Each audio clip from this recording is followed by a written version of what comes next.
Well, good morning, everybody, and welcome to the second week of hanging out in Alton's basement instead of being in the children's chapel. I hope you enjoyed last week's episode. Ugh, this is the biggest Bible I have. Have you read this?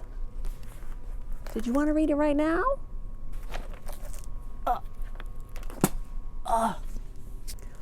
I was reading in here this week a story about Jesus, and it made me think about the conversations that I've had with people. Have you ever had one of those conversations where you're talking to the person, but you know that they're not really listening to you? They're just sort of waiting for their own turn to talk in the conversation, sometimes so that they can look smart. There are tons of people out there like that, and Jesus met one of them in one of these stories in here. So there's this super smart guy whose whole life was basically reading this book. He knew everything about the scriptures, up, down, left, right, sideways, upside down. He knew this book so well.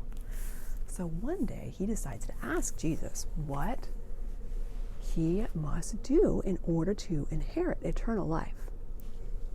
So Jesus says to him, what does it say in the scriptures? What do you think? Basically is what he said. And so the guy says, well, you need to love the Lord your God with all your heart, with all your strength, with all your soul, and with all your mind. And you should love your neighbor as yourself. And so Jesus said, yep, that's right. If you do those things, you'll inherit eternal life. But because the guy was a smarty pants, he wanted to see if he could catch out Jesus by asking him a tricky question. So he said, who is my neighbor? So Jesus decided that he would answer him by taking him inside the magnificent Bible blanket fort. Here, come on, I'll piggyback you. Climb on. Whoop. Let's go into the blanket fort. Whoop. Oh, I forgot I put that slide in here. Now, where is that light switch? Oh, there it is. Now, what are we looking at? Looks like some kind of a map. Oh, and there's a man who seems to be looking at this map. Oh dear. And there's some men that are looking at the man who's looking at that map. Oh, here they come. Oh no, they're robbers.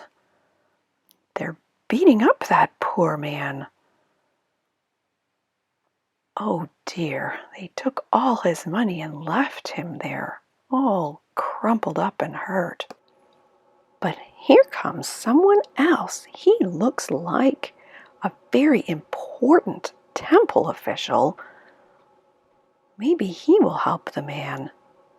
He sees him. Oh, he's just crossing the road to go the other way. It's very disappointing to that man. But here comes another person. He's another important temple official who's doing the same thing. He didn't help that man at all.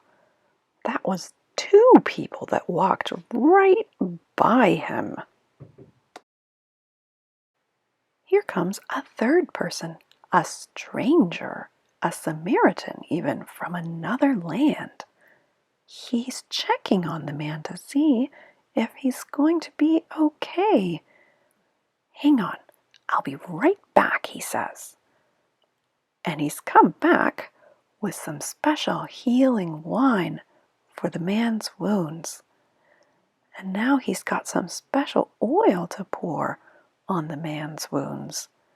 That's how people looked after each other in the old days. He's even brought some bandages to wrap the man's wounds up. And he's even putting him on his own animal. So they set out on a journey and arrive in the hotel district of a neighboring town. They find a place that's open. And then the Samaritan goes to the front desk and gets a nice room. He brings the man to the room and continues to care for him by pouring oil on his wounds and wine on his wounds. Look, he's starting to feel better already. But the Samaritan has to go, so he gets his money, he brings it to the front desk and says, "Can you look after the man while I'm gone? I'll be back in 2 days, and I'll pay you whatever else you spend while you look after him." And slowly, slowly, the man started to feel better. Wow, that was the story that Jesus told the smarty pants guy when he asked, "Who is my neighbor?" to try to trick Jesus into saying something crazy. Who do you think was the neighbor? This is my other cat. So, this is what Jesus says to the smarty pants guy who asked him a question about the neighbor. Which one of these three was the neighbor to the man who fell among the thieves, it says? So who do you think it was? My cat does not think it was the first guy, was he? Because he walked right past. Just like that. And the second guy, he also walked right past that poor man. But the third guy stopped to help him in his great distress. So when Jesus asked the smarty pants guy who was the neighbor, the man said, "I think it was the one who showed him mercy." And Jesus said, "Go and do likewise." So I think that means he wants us too to go and show mercy, help people in their distress. I was thinking about different ways that we might be able to show mercy ourselves, like the Good Samaritan in that story. And I thought, there's a lot of people at the church right now that could probably use some serious cheering up. And what is better than getting a piece of hand-drawn art from one of our class members? So I thought our project this week could be this. Why don't you guys draw something cheerful, awesome, beautiful? Maybe it has to do with that story. Maybe it doesn't. But some picture that will help cheer someone up. And then what you can do is get your parents to take a picture of the picture that you drew, and they can email it to me, and then I will take it and email it out to someone in our congregation who could use some cheering up. So what do you think? Let's do it. And I do hope that you can join me next week. So in the meantime, stay well, be blessed. Bye.